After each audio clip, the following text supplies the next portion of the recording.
आज की वीडियो में हम क्लास 8 इंग्लिश का लेसन 2 का क्वेश्चन सॉल्व करने वाले हैं। एंड अगर आपने पिछला वीडियो नहीं देखा है जिसमें मैंने आपको पूरा हिंदी मीनिंग बताया है एंड उसके वर्ड मीनिंग भी मैंने बताया है, पिछले वीडियो में लेसन 2 का Hindi meaning with word meaning भी बताया है। अगर आपने वो वीडियो नहीं देखा है तो देख लीजिए, लिंक आपको डिस्क्रिप्शन बॉक्स में मिल जाएगा या फिर इस वीडियो के लास्ट में एंड स्क्रीन पर आपको उस वीडियो का लिंक मिल जाएगा। आज के वीडियो में हम क्लास 8 इंग्लिश का लेसन 2 का क्वेश्चन सॉल्व करने वाले हैं, तो वीडियो में लास्ट तक बने रहिए। एंड वीडियो अगर आपको थोड़ी सी भी हेल्पफुल लगेगी तो प्लीज वीडियो को लाइक कीजिएगा। चैनल पर पहली बार आ रहे हैं तो चैनल को सब्सक्राइब करके बेल आइकन को प्रेस कर लीजिए ताकि आपको मेरे फ्यूचर वीडियोस की नोटिफिकेशन मिल सके। So let's start the video. सबसे पहले हम लोग वार्मर का क्वेश्चन सॉल्व करेंगे। क्वेश्चन है व्हाई डू वी स्लीप, यानी कि हम क्यों सोते हैं। इसका आंसर हम लिखेंगे we sleep to freshen up our mind and body, we all need to sleep. मतलब कि हम अपने बॉडी को फ्रेश करने के लिए और माइंड को फ्रेश करने के लिए सोते हैं और सोना हम सबके लिए आवश्यक है। दूसरा क्वेश्चन इसमें है do all persons sleep for the same amount of time, यानी क्या सभी लोग एक ही राशि के लिए सोते हैं। इसका आंसर हो जाएगा all persons don't sleep for the same amount of time. मतलब सभी लोग एक ही राशि के लिए नहीं सोते हैं। सभी लोगों की सोने की अमाउंट जो है, स्लीप अमाउंट, सबका अलग अलग होता है।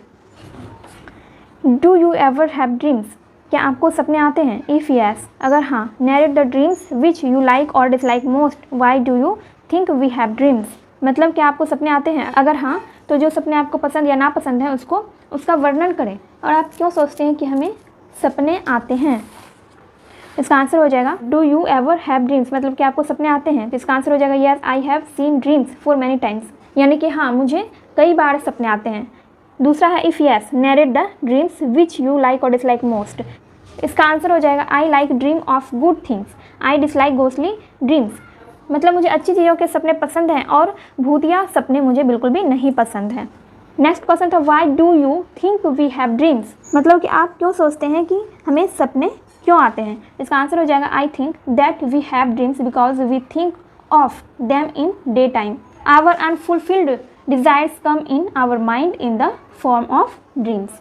इसका मतलब हो गया कि मैं ये सोचता हूँ कि हमें सपने आते हैं क्योंकि हम दिन के टाइम में उसके बारे में सोचते हैं। मतलब जो सपने हमें रात में आते हैं उसके बारे में हम दिन के टाइम में सोचते हैं और वही चीज़ हमारे दिमाग में कहीं ना कहीं रह जाता है, तो वही हमें रात में सपने के फॉर्म में दिखाई देता है।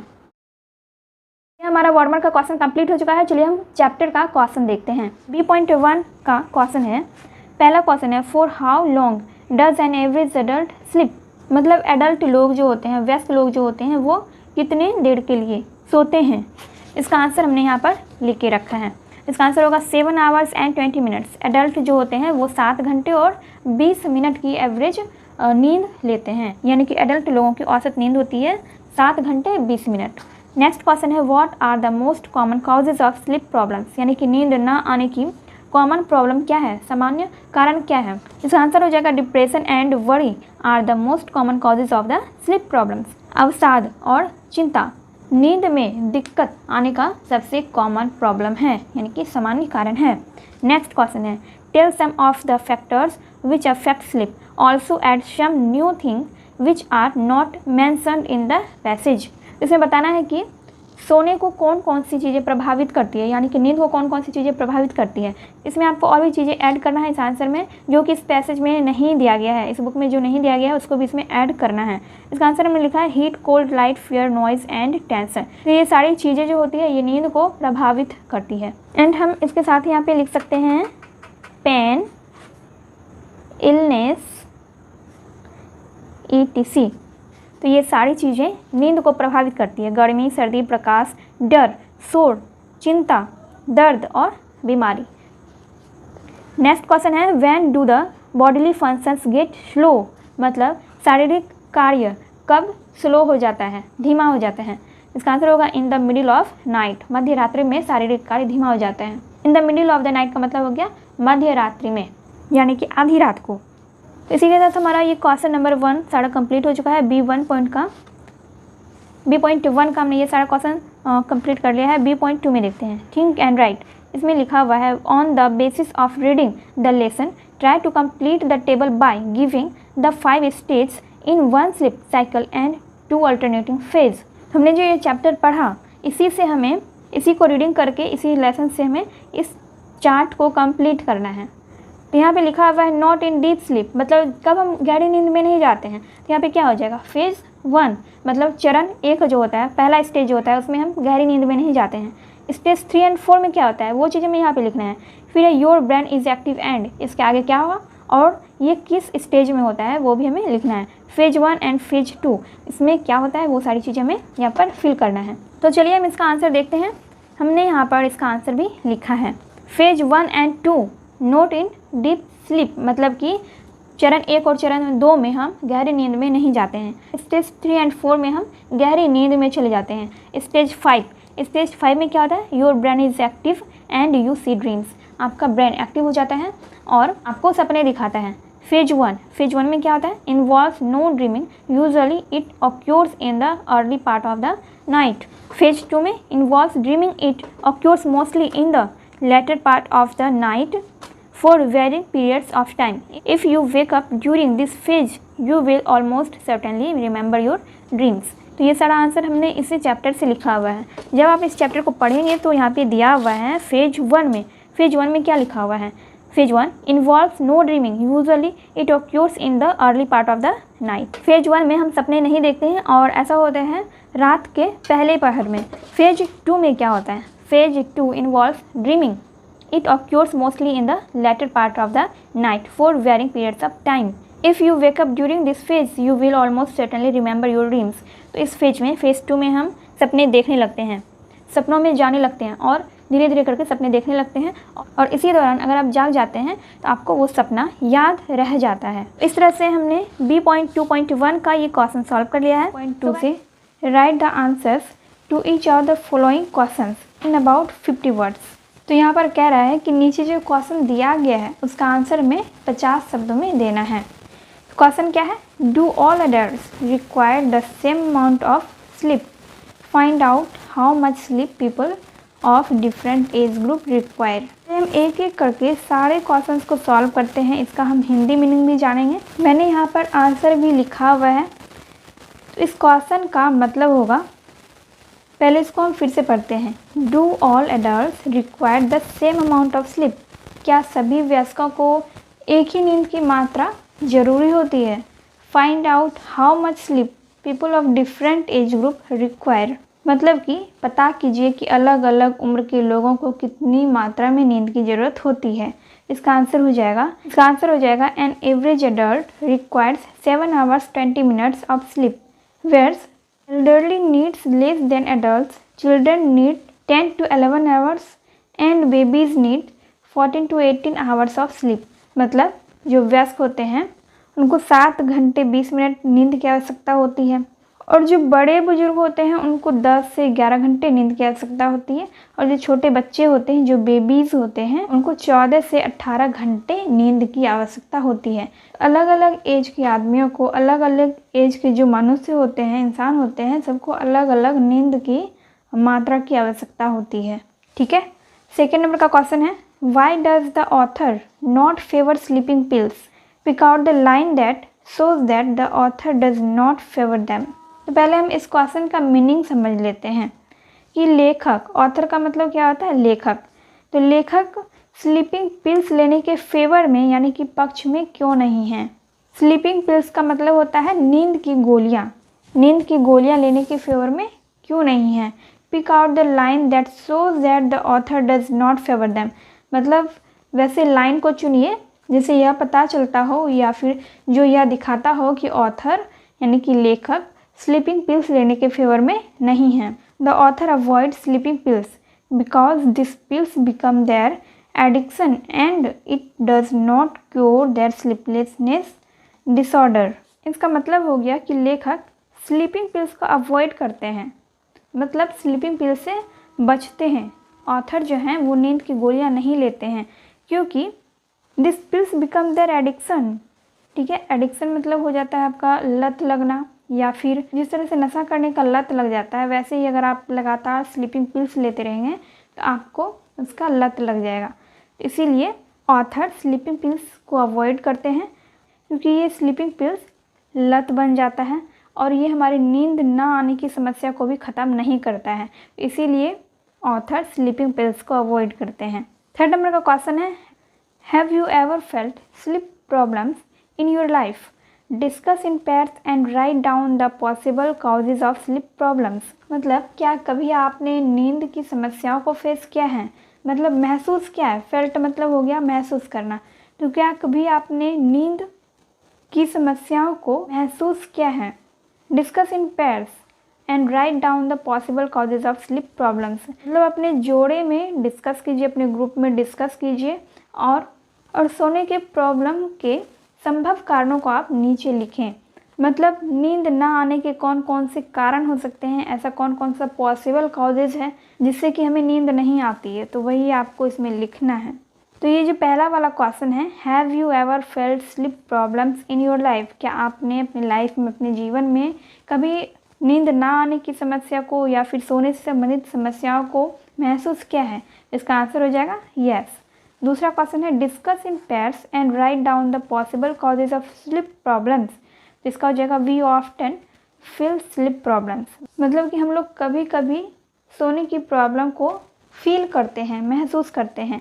और इसका कारण क्या क्या है, worry, noise, sickness, cold, heat. Worry का मतलब हो गया चिंता, नॉइज़ का मतलब हो गया शोरगुल, सिकनेस का मतलब हो गया बीमारी, कोल्ड यानी कि ठंड, हीट यानी कि गर्म। तो ये सब कुछ कॉजेस होता है जिसकी वजह से नींद ना आने की समस्या उत्पन्न हो जाती है। इसमें से आपके साथ भी कभी कोई प्रॉब्लम हुआ होगा, किसी चिंता की वजह से या फिर शोरगुल की वजह से या फिर बीमारी की वजह से या ज़्यादा ठंड होने की वजह से या फिर ज़्यादा गर्मी होने की वजह से आपको नींद ना आने की समस्या हो जाए। चलिए अब 4 नंबर का क्वेश्चन देखते हैं। 4 नंबर का क्वेश्चन है, what are the consequences of regularly missing sleep for long period of time. इसका मतलब हो गया कि लगातार नींद ना आने की समस्या लंबे समय तक हो तो इसके क्या परिणाम हो सकते हैं। मान लीजिए कि किसी व्यक्ति को बहुत लंबे समय से नींद ना आने की बीमारी है, तो उसके क्या क्या परिणाम हो सकते हैं। यहाँ पे जो है कॉन्सिक्वेंसेस, इसका मतलब होता है परिणाम। तो यहाँ पे इसका आंसर है consequences of not sleeping for long time are. मतलब नींद ना आने की समस्या से ये सब परिणाम हो सकते हैं। तो यहाँ पे हमने 4 परिणाम लिखा है।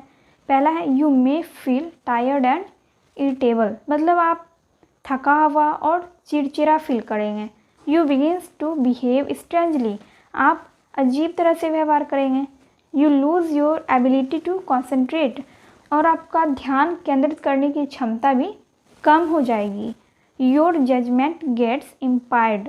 और आप किसी भी चीज़ को जज करने की क्षमता को भी प्रभाव पड़ेगा। ठीक है, तो ये सब कुछ समस्याएं होती है। अगर किसी को लंबे समय से नींद ना आने की बीमारी है तो उसे ये सब परिणाम हो सकते हैं। तो हमने B.2.2 का ये सारा क्वेश्चन सॉल्व कर लिया है 1 से 4 तक। अब हम C.1 का क्वेश्चन देखेंगे। There are 6 words connected with sleep, find them out from the grid, you may use the clues below.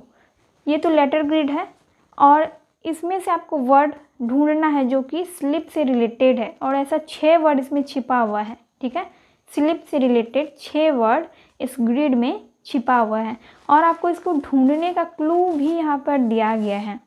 ठीक है, यहाँ पर क्लूज आपको दिए गए हैं। इन क्लूज से आप ग्रिड में छुपे 6 वर्ड को ढूंढ सकते हैं। यहाँ पे कह रहा है कि happening by turns, first one and then the other. मतलब जो लगातार होता है एक के बाद एक, उसको हम क्या कहते हैं, उसको हम कहेंगे साइकिल। साइकिल का मतलब होता है चक्र। मतलब कि कोई भी चीज़ लगातार एक के बाद एक के बाद एक हो रहा है तो उसको हम क्या कहेंगे, चक्र, यानी कि साइकिल। अब दूसरा है ओल्ड पीपल। ओल्ड पीपल मतलब पुराने आदमी। पुराने आदमी को हम क्या बोलते हैं, एल्डरली, ELDERLY।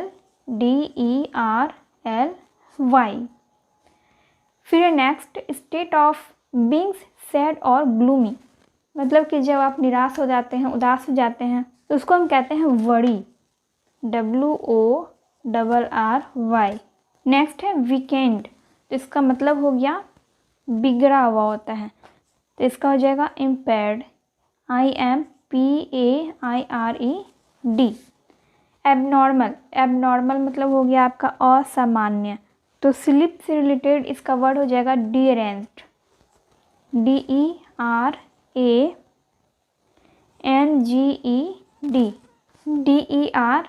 DERANGED।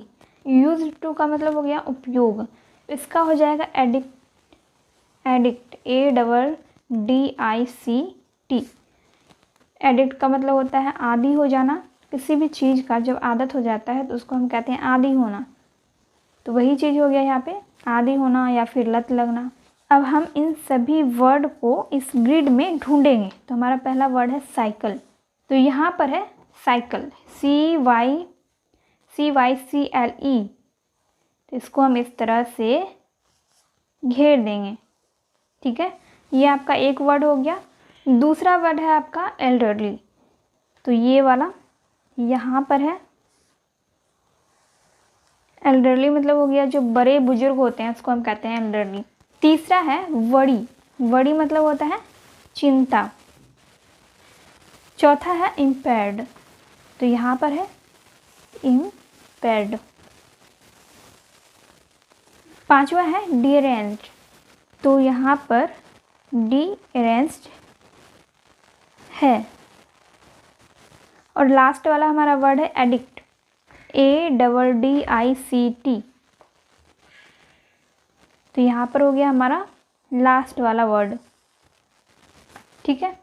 तो इस तरह से हमारा ये क्वेश्चन भी सॉल्व हो चुका है C.1 का। अब हम C.2 देखेंगे। इसमें कह रहा है कि read the following sentences carefully, मतलब हमें इन सभी सेंटेंस को ध्यानपूर्वक पढ़ना है। पहले हम पढ़ेंगे, समझेंगे, उसके बाद नीचे जो क्वेश्चन दिया गया है उसको भी हम सॉल्व करेंगे। तो फर्स्ट नंबर में है the elderly needs less sleep, ठीक है। यहाँ पे जो अंडरलाइन किया गया है वर्ड, उस पर आपको ध्यान देना है।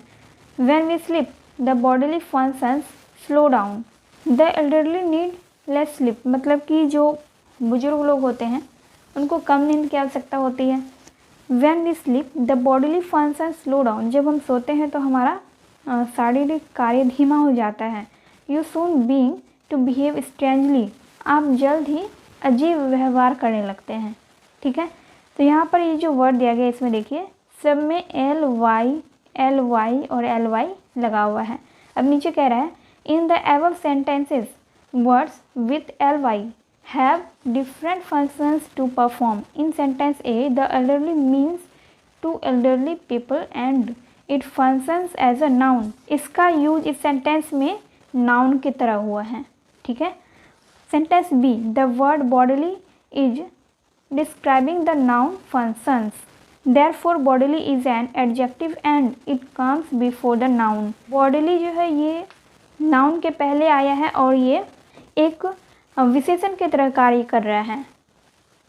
और थर्ड में है C नंबर में the word strangely clearly qualifies the verb behave, it functions as an adverb. Notice that Y of body is changed to I in bodily। Strangely जो वर्ड है यहाँ पे ये किसको दर्शा रहा है, क्रिया विशेषण को, एडवर्ब को। तो उसी तरह से यहाँ पर जो वर्ड दिया गया, जो सेंटेंस दिया गया उसमें जो वर्ड है LY वाला, उसमें हमें ये बताना है कि कौन सा वर्ड किस रूप में काम कर रहा है। तो यहाँ पे बोल रहा है now try to find out what different functions the LY words perform in the sentences given below, यानी कि LY वाला वर्ड इन सेंटेंस में किस तरह से कार्य कर रहा है, इसको आप जानने की, खोजने की कोशिश करें। तो पहला सेंटेंस है the easterly winds bring rain. इसका मतलब हो गया, इस सेंटेंस का मतलब हो गया कि पूर्वी हवाएं बारिश लाती है। ब्रिंग मतलब हो गया लाना, रेन मतलब बारिश, वाइंड मतलब हवाएं, ईस्टर्ली मतलब हो गया आपका पूर्वी, पूर्वी हवाएं बारिश लाती है। तो यहाँ पर ईस्टर्ली एडवर्ब के तरह काम कर रहा है, ठीक है। ये क्रिया विशेषण यानी कि एडवर्ब की तरह काम कर रहा है। यहाँ पर मैंने लिखा है ADV यानी कि एडवर्ब। शॉर्ट में हम एडवर्ब को इस तरह से लिखते हैं। ही विजिट्स अस रेयरली नाउडेज, का मतलब हो गया कि वह आजकल शायद ही कभी हमसे मिलने आता है। यहाँ पे रेयरली जो है ये भी एडवर्ब की तरह ही वर्क कर रहा है। तो यहाँ पर भी हम लिखेंगे ADV। तो ये दोनों एडवर्ब की तरह इन दोनों सेंटेंस में वर्क कर रहा है। नेक्स्ट सेंटेंस है the lion was vastly amused. इस सेंटेंस का मतलब हो गया कि शेरों को बहुत मज़ा आया। तो यहाँ पे जो वेस्टली है ये भी एडवर्ब के रूप में काम कर रहा है, ठीक है। This restaurant provided us homely meals, यानी कि यह रेस्टोरेंट में घर के तरह खाना उपलब्ध कराता है। तो मील्स मतलब हो गया भोजन या खाना, होमली मतलब हो गया कि घर के जैसा। तो होमली यहाँ पे क्या हो गया, एडजेक्टिव, क्योंकि होमली जो है ये खाने की विशेषता बता रहा है कि यह रेस्टोरेंट में घर के जैसे खाना उपलब्ध कराता है। अब है यहाँ पे his monthly salary is very high, ये सैलरी का विशेषता बतला रहा है, सैलरी का विशेषता बता रहा है मंथली। तो मंथली क्या हो गया, एडजेक्टिव। तो मंथली हो गया आपका एडजेक्टिव, क्योंकि मंथली सैलरी का विशेषता बता रहा है कि उसकी मासिक सैलरी बहुत हाई है, यानी कि बहुत ज़्यादा है। The student has solve this sum correctly, इसका मतलब हो गया कि छात्र ने इस सवाल को सही ढंग से हल किया। तो करेक्टली मतलब क्या हो गया, सही ढंग से। तो करेक्टली यहाँ पे एडवर्ब हो गया, ठीक है। कोई बच्चा कोई सवाल सॉल्व कर रहा है यानी कि हल कर रहा है, उसको कैसे कर रहा है, सही ढंग से कर रहा है, यानी कि करेक्टली कर रहा है। तो करेक्टली यहाँ पे हो गया एडजेक्टिव। नेक्स्ट है द चिल्ड्रन डांस्ड हैप्पीली, यानी कि बच्चों ने खुशी खुशी डांस किया। तो बच्चे क्या कर रहे हैं, डांस कर रहे हैं, और कैसे कर रहे हैं, खुशी खुशी। तो हैप्पीली हो गया यहाँ पे एडवर्ब। लास्ट में है यहाँ पे ही रीड द बुक थ्रोली, यानी कि उसने किताब को अच्छी तरह से पढ़ा। तो कोई बच्चा है या फिर कोई लड़का है जो किताब पढ़ रहा है, और कैसे पढ़ रहा है, थ्रोली, यानी कि अच्छी तरह से। तो ये हो गया आपका एडवर्ब। एडवर्ब को हम इस तरह से लिखते हैं, ADVERB, एडवर्ब। आई होप आपको सारे क्वेश्चन अच्छे से समझ में आ गए होंगे। एंड नेक्स्ट वीडियो में हम ग्रामर पोर्शन सॉल्व करेंगे। इस चैप्टर में जो ग्रामर दिया गया है उसको हम लोग देखेंगे। सो गाइज आज के वीडियो में बस इतना ही, नेक्स्ट वीडियो में हम लोग मिलते हैं।